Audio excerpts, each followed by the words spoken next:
नमस्कार मित्रमैत्रिणींनो, मायबोली वाचनकट्ट्यावर आपले सर्वांचे हार्दिक स्वागत. पुस्तकाचे नाव सुनीता विल्यम्स, लेखक डॉक्टर डी.व्ही. जहागीरदार.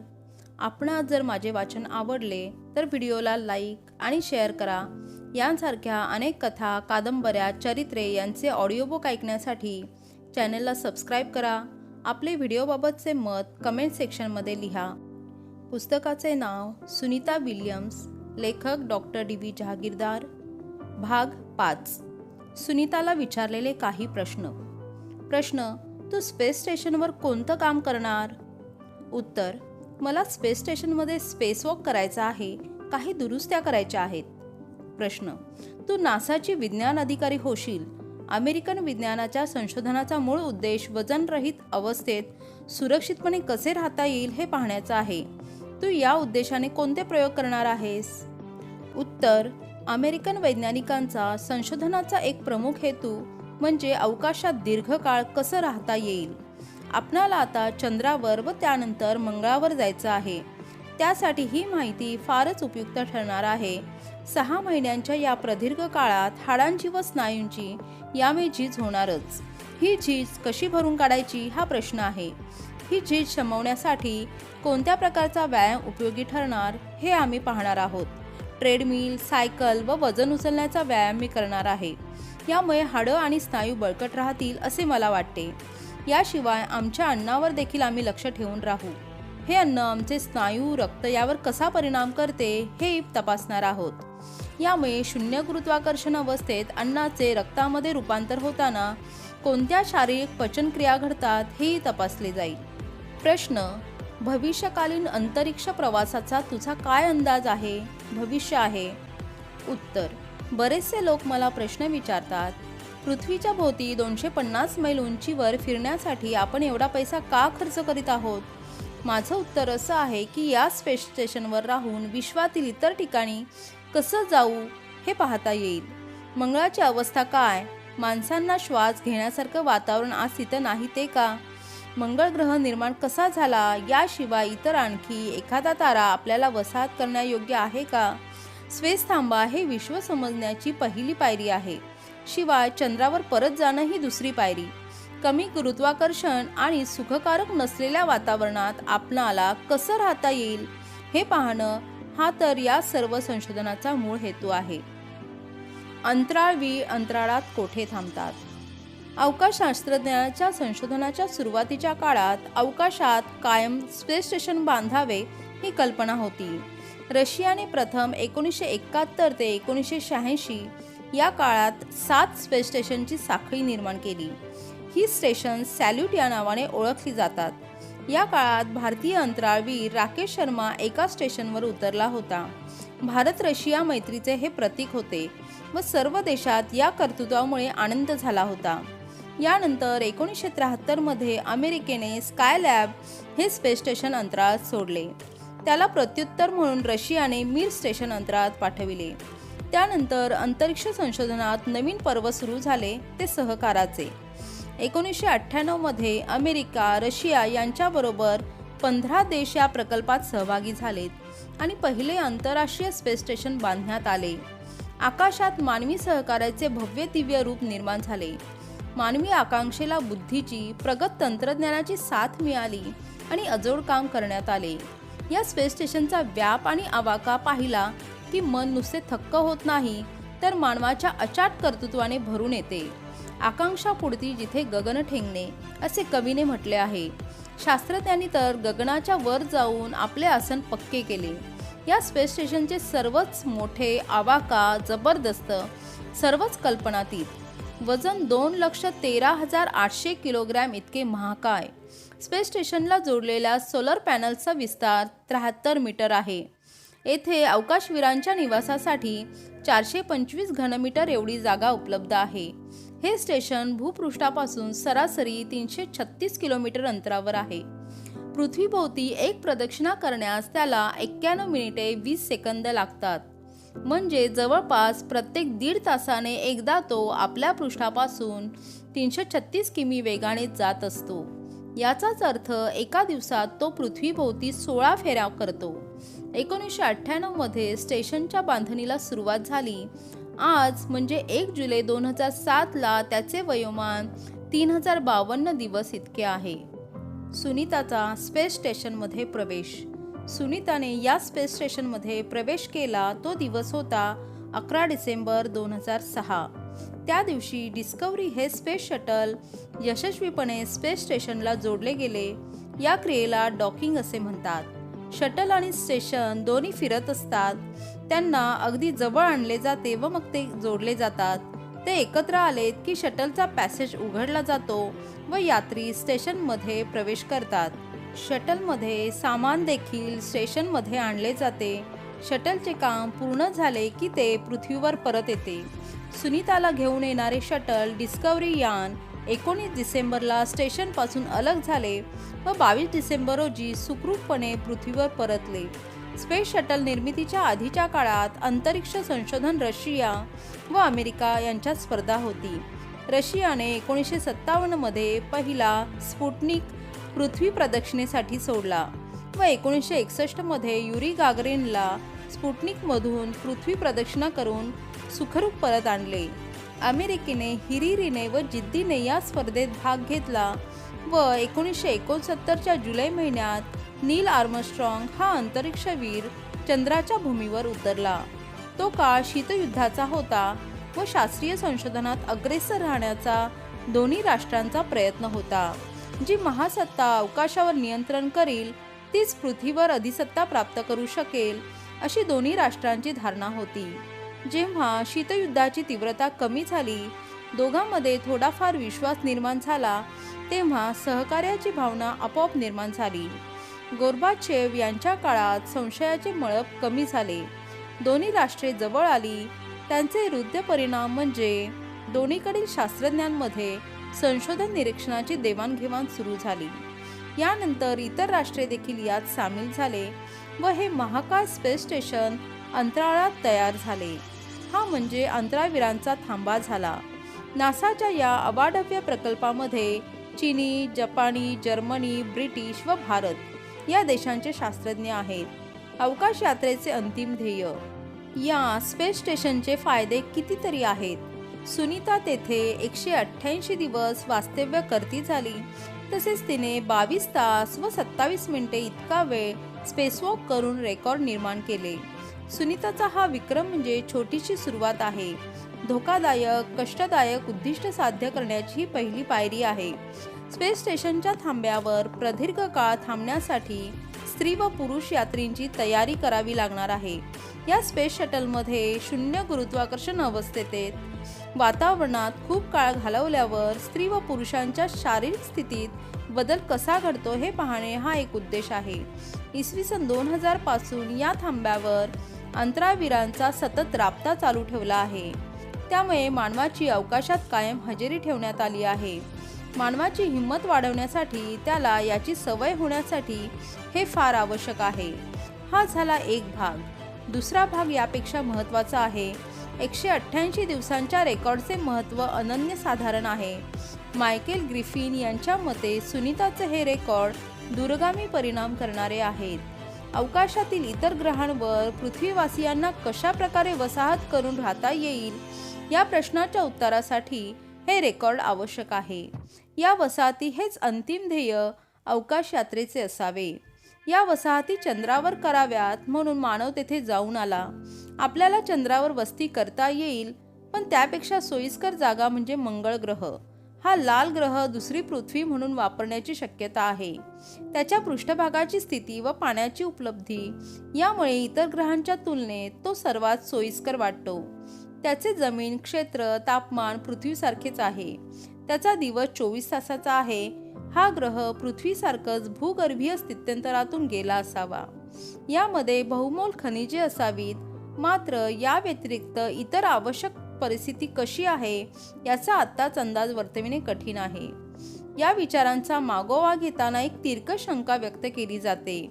मानव आपल्या समस्या, प्रश्न मंगळावर देखील घेऊन जाण्याची शक्यता नाही का? म्हणून आपले प्रश्न पृथ्वीवरच सोडवणे आवश्यक आहे. सुनीताला सॅल्यूट करायलाच हवा. रशियन यात्री युरी गागरियन हा पहिला अंतरिक्ष प्रवासी. त्याच्या या कृतीने एका नवीन जमातीला शास्त्रज्ञांनी जन्म दिला. सिनेनटांना, क्रिकेटपटूंना जसे प्रसिद्धीचे वलय आपोआप चिकटले जाते, तसे वलय यांनाही मिळाले. या प्रसिद्धीच्या झोतात राहणे त्यांना आवडते का? हा प्रश्न कोणी फारसा निर्माण करीत नाही. सर्वांना हेवा वाटतो त्यांच्या ऐश्वर्याचा, श्रीमंतीमुळे जन्म झालेल्या निराळ्या लाईफस्टाईलचा. सतत चाहत्यांच्या गराड्यात त्यांना राहणे आवडते का? हे असे राहणे काही काळ हवेहवेसे वाटले असले तरी पुढे पुढे याचा कंटाळा येत असेलच. अंतरिक्ष यात्री प्रवासातून परत आलेत की त्यांचा जय जयकार होतो. त्यांना अमाप प्रसिद्धी मिळते व ते राष्ट्राची संपत्ती होतात. खऱ्या अर्थाने ते एक बडे प्रस्थ होतात. पण त्यांनी या प्रवासात जे कष्ट केलेले असतात, ज्या खस्ता खाल्ल्या, त्याला फारशी प्रसिद्धी मिळत नाही. किंबहुना ते गुलदस्त्यातच राहते. आपण या कामाचे त्यांना कौतुक का वाटते? अभिमान वाटतो का? प्रत्यक्षात एका लहानशा केबिनमध्ये यात्री आणि सहप्रवासी असतात. कधी कधी तर तो किंवा ती एकटी असते. समोर असतात संवेदनक्षम यंत्रे. नासाच्या पृथ्वीवरील संशोधन शाळेशी सतत संबंध ठेवणारा फोन व यानातील शून्य गुरुत्वाकर्षण ही स्थिती यात्रींच्या शरीरावर या वातावरणाचा काय परिणाम होतो हे पाहण्याचा शास्त्रशुद्ध अभ्यास तर सुरू असतोच. पण या काळात त्यांच्या मनावर, मेंदूवर काय परिणाम होतो हेही पाहणे महत्त्वाचे आहे. काही यात्रींनी आपली ही केबिन म्हणजे तुरुंग असे मानले. कुठं जाता येत नाही व कुणाशी बोलता येत नाही असे वैतागाने ते उद्गारले.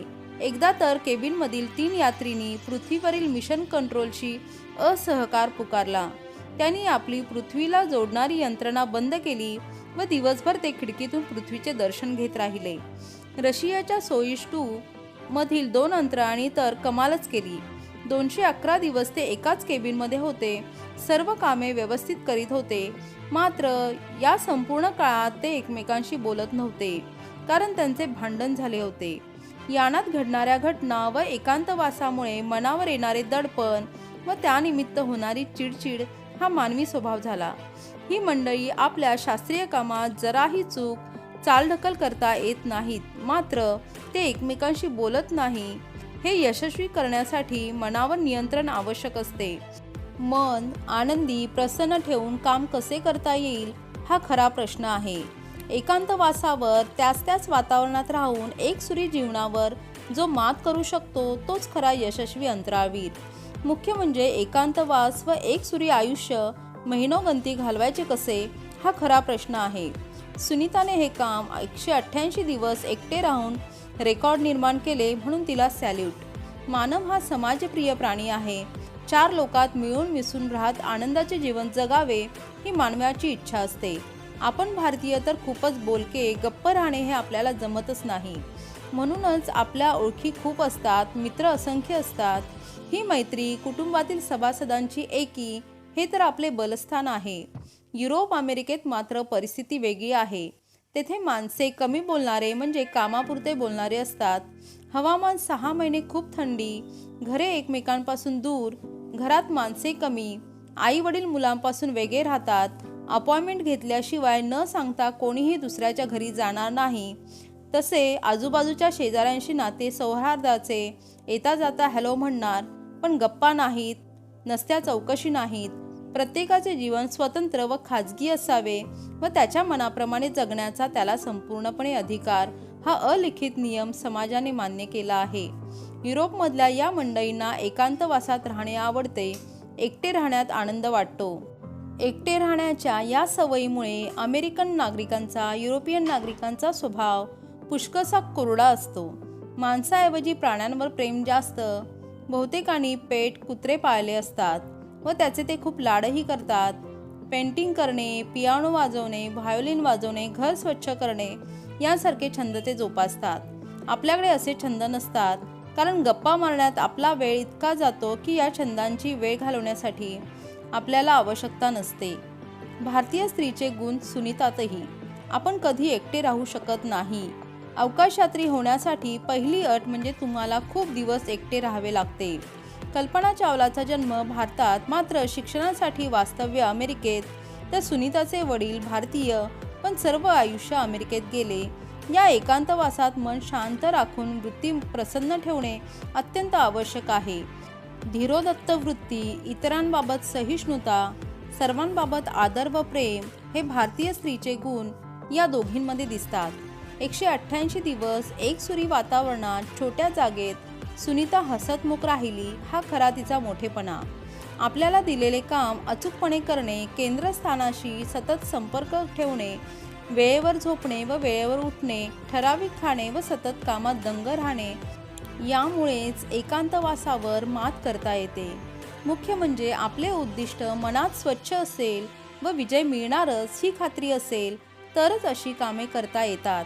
अंतरिक्ष यात्री होण्यासाठी अतिशय कठीण कसोट्या द्याव्या लागतात. एकांतवास हे त्यातले एक. हे सर्व सुनीताला जमले हीच तिच्या कर्तृत्वाची पावती. शून्य गुरुत्वाकर्षणातील शारीरिक बदल. अंतराळवीरांना शून्य गुरुत्वाकर्षण स्थितीत राहावे लागते. अशा स्थितीत प्रदीर्घ काळ वास्तव्य केले तर अनेक अवयव दुबळे होतात, ते काम करीत नाहीत. या वातावरणाचा स्नायू, हृदय व हाडे यावर विपरीत परिणाम होतो. शून्य गुरुत्वाकर्षणाचा मेंदूवर परिणाम होतो. मेंदूचा इतर अवयवांवरील ताबा सुटतो. मेंदूच्या हालचालींचा या काळात घडणाऱ्या घटनांचा अभ्यास करण्यासाठी लहान यंत्रे असलेले शिरस्त्राण केलेले असते. हे शिरस्त्राण डोक्यावर चढवून काम करावे लागते. त्यामुळेच मेंदूची इतर अवयवांवर होणारी नियंत्रण क्षमता जोखली जाते.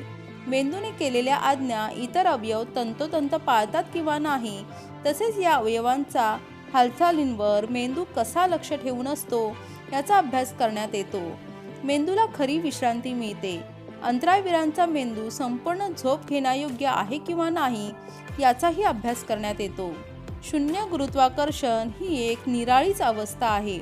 आपल्या शरीरावरील प्रत्येक अवयवावर त्याचा काय परिणाम होतो हे पाहणे महत्त्वाचे आहे. शरीरातील पोषक द्रव्यावर या वातावरणाचा काय परिणाम होतो यासाठी अंतराळवीराच्या रक्ताचे व मलमूत्राचे नमुने घेऊन त्याची सतत चाचणी केली जाते. शरीरातील रक्तवाहिन्या किंवा केशकर्षण नलिकाच यावर काय परिणाम होतो तेही पाहण्यात येते. या वातावरणाचा कान, नाक, पचनक्रिया यावर काय क्रिया घडून येते तेही तपासले जाते. अंतराळवीराला याशिवाय आणखी एक समस्येला तोंड द्यावे लागते. आजूबाजूला सतत होणारा यंत्रांचा आवाज. यामुळे कान बहिरे होण्याची शक्यता असते. याशिवाय निर्माण होणारी दुसरी समस्या म्हणजे उंच वातावरणात वैश्विक किरणांमध्ये मूलकणांची ऊर्जा अफाट असते. हे कण शटलमध्ये प्रवेश करू शकतात. त्यांचा देखील अंतराळवीरांच्या शरीरावर काय परिणाम होतो हेही अभ्यासले जाते. सध्या आपल्याकडे होल बॉडी स्कॅन प्रचलित आहे. चांगल्या संपन्न हॉस्पिटलमध्ये 50 नंतरच्या व्यक्तीने वर्षातून एकदा तरी ही चाचणी करून घ्यावी असे डॉक्टर सांगतात. अंतराळवीरांचा हा सतत बॉडी स्कॅन चालू असतो, कारण शरीर सक्षम तर काम अप्रतिम व बिनचूक. सुनीताच्या संशोधनाचे फायदे. आज ना उद्या मानव मंगळाकडे प्रस्थान ठेवणार आहे. त्या अंतराळवीरांना 6 महिन्यापेक्षा अधिक काळ शून्य गुरुत्वाकर्षण या स्थितीत राहावे लागणार आहे.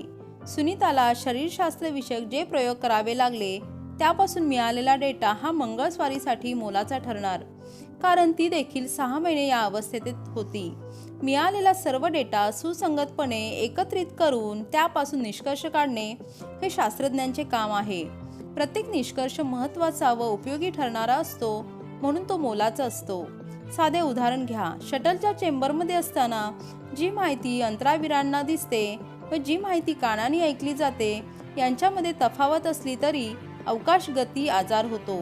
या आजारावर मात कशी करायची हा प्रश्न आहे. मायक्रो गुरुत्वाकर्षणाने सायनस वाढतो व पायाच्या नसांमधील रक्त जागा बदलते. प्रत्येकावर उपाय असतो, पण तो इलाज ताबडतोब होणे आवश्यक असते. म्हणून अखंडपणे दिवस रात्रीचे 24 तास स्पेस केंद्रामधील असंख्य शास्त्रज्ञ शटलकडून आलेल्या डेटाची पुन्हा पुन्हा तपासणी करीत असतात. एकूणच हा अनेक लोकांनी हातभार लावलेला महान प्रकल्प असतो, पण यात कोणीही चूक केलेली चालत नाही. सर्व गोष्टी 100% अचूक असाव्या लागतात. सुनीताबरोबरचे 6 प्रवासी. सुनीताबरोबर 6 प्रवासी होते.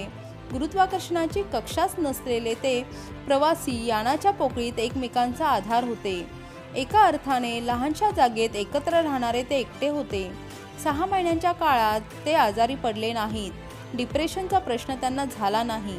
ही अतिशय महत्त्वाची घटना आहे. याशिवाय एकटे असताना आपल्या प्रियजनांच्या सहवासात परत केव्हा जाऊ, एखाद्या क्षुल्लक चुकीने आपले जीवन धोक्यात येईल का, अशा भीतीचा स्पर्शही त्यांना झाला नाही. भीतीपासून ते मुक्त होते. अशा प्रकारचे ट्रेनिंग त्यांना दिलेले असते. भीतीच्या भावनेने माणसाची कार्यक्षमता कमी होते. तो थोडी चूक करू शकतो व अंतराळात तर चूक अजिबात चालणार नाही. पृथ्वीवरील हजारो शास्त्रज्ञांची साथ. त्यांच्याबरोबर पृथ्वीवरील हजारो शास्त्रज्ञ अहोरात्र झटत होते. 4 वर्ष या प्रकल्पाची तयारी चालू होती. या शास्त्रज्ञांनी एकही चूक केली नाही. त्या 7 अंतराळ यात्रींनी देखील 100% अचूक काम केले. म्हणून तर अपेक्षित यश मिळाले. कष्टाला पर्याय नसतो.